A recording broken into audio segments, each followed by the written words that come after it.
Hi everyone, Jim Lapointe here with Colden Company, and thank you for joining us. Today we're going to talk about an underutilized part of Microsoft Office 365 called Teams. Teams will eventually be the successor to Skype for Business and is a chat instant messenger client, and as we're about to find out, a whole lot more. It's the fastest growing collaboration client in the market, outpacing competitors like Slack by quite a wide margin. And Teams is included in most Office 365 packages at no extra cost. Your business just needs to download it and start using it. Before you do, however, it's important that you take some time to plan the implementation. It can be a great tool for collaborating on projects, or for your sales team to focus on a new potential sale, or for your support folks to have a central place to store information about customers and projects. So sit back, relax, and follow along with our presentation on using Microsoft Teams. Okay, before we get into the Teams demonstration here, I just want to tell those of you who are not familiar with Colden Company a little bit about us. We're an IT services organization, computer folks.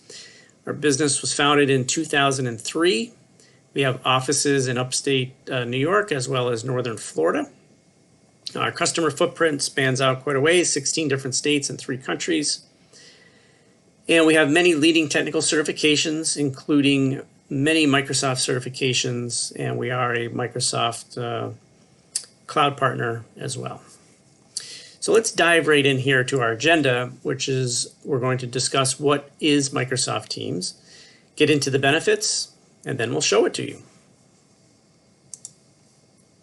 So at its core, Microsoft Teams is a collaboration tool. Its most popular use is as an instant messenger or chat client. So it is, as we mentioned previously, going to be the heir apparent or successor to Skype for Business, which does those things as well. Microsoft Teams has those capabilities. You can do video and audio chatting as well, or video calls, I should say. And it's important to note that it's integrated with Office 365 and is included with most subscriptions. So unless you have what they call a perpetual license, not the cloud subscription, you're going to have access to Teams, which is great because it's an included tool. It's not going to cost your business any more money. Why not take advantage of all the functionality within Teams? So what are those benefits? Well, of course, we mentioned it is the chat. Because it's tied with Office 365, your chat history is saved. It's going to show you the last conversations that you had on the Teams screen. But the entire history of that is actually being saved in your Office 365 tenant account. And you are able to start video or audio calls from within a chat window. So if you're chatting with someone and you want to actually talk to them, you can do that, or start a video session, you can do that as well. There's another tab for Teams, and you can create work teams for collaboration on projects. You can either define who belongs to those teams, or you can make it a public team if you like, which allows anybody in the organization essentially to join that team, or you can lock it down as a private team. As the owner of the team, you have that ability to decide that. And again, it's all integrated with Office 365, so any conversations inside of a team, any documents that people upload into Teams, those are all going to be saved for you with Office 365. Now you have channels underneath Teams, so it's a way of organizing threads for a team. So for example, you might have a thread for a particular customer, you might have a team for a particular customer, and then you might have different channels for different projects for them. So it's just a way of organizing the communications to keep them pertinent and not getting too muddied or muddled. You can set meetings or schedule meetings within Teams. It is Outlook integrated, so anything you schedule there will show up on your Outlook calendar. And there's really a number of integrations and connectors, really too many to go over in a short video here. Integrating with lots and lots of apps, many Microsoft apps, including Planner, OneNote, and Stream, some outside apps like Twitter, There's lots of integrations and connectors to make your team experience more powerful. Okay, so let's now go ahead and actually take a look at the Teams interface. The first things you notice when you're looking at the Teams interface is how much screen real estate it actually takes up. It's much larger than Skype for Business and some of the other instant messenger applications that are out there. And it's because they've got a lot more functionality. If you do shrink the size of the window, be careful because you may lose some of the columns and not see some things that you might be looking for. So it's actually better to keep it as a larger window as you see it here. So I'm in here. You can have a new chat up here, or you can select a different person. You can see I've been having a chat with one of our fellows here. Sent a sample message just for the video. I can send some emojis. I can send a GIF or GIF, depending on how you want to pronounce it. You can see he sent one back to me here. So it does act as a fully featured IM client. If I wanted to, I could make an audio call or a video call, add people to this chat. I can share my screen if you want. A lot of nice features here. And because this is integrated with Office 365, this chat history is going to be saved. You can see when I scroll up, I've got the history, but beyond that, if my computer were to crash, as an example, when I got my new machine and reloaded Teams, that history would be saved because it's being saved in the back end of your Office 365 implementation. Now, important to note, if you do add someone to a chat conversation, they will only be able to see the threads since they were added. They're not going to be able to go back and see previous chats, okay?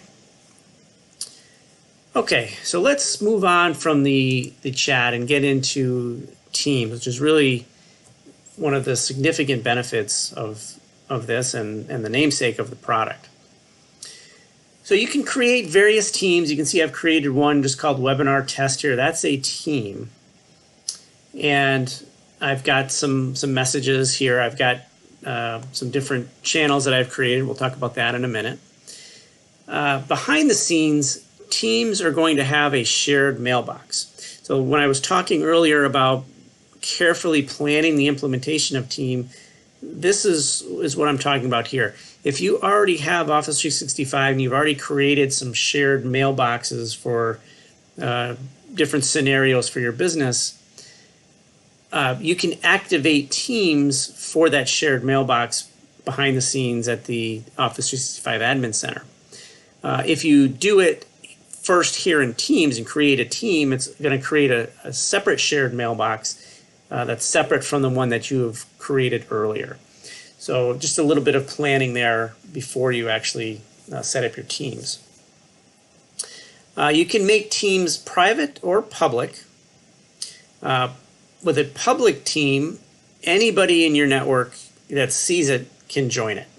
With a private team, you control as the owner. If you set up the team and you're the owner, you get to choose who's coming and going into your team. So if I click these, they call them the ellipses here, I can add members.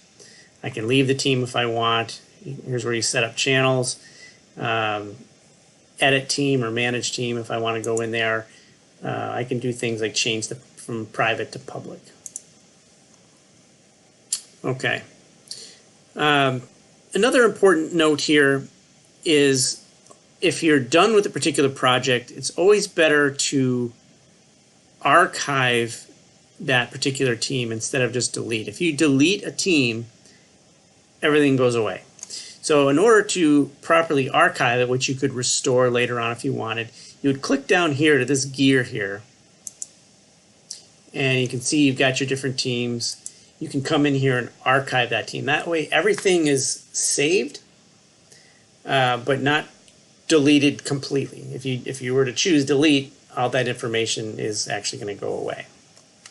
So just an important note there.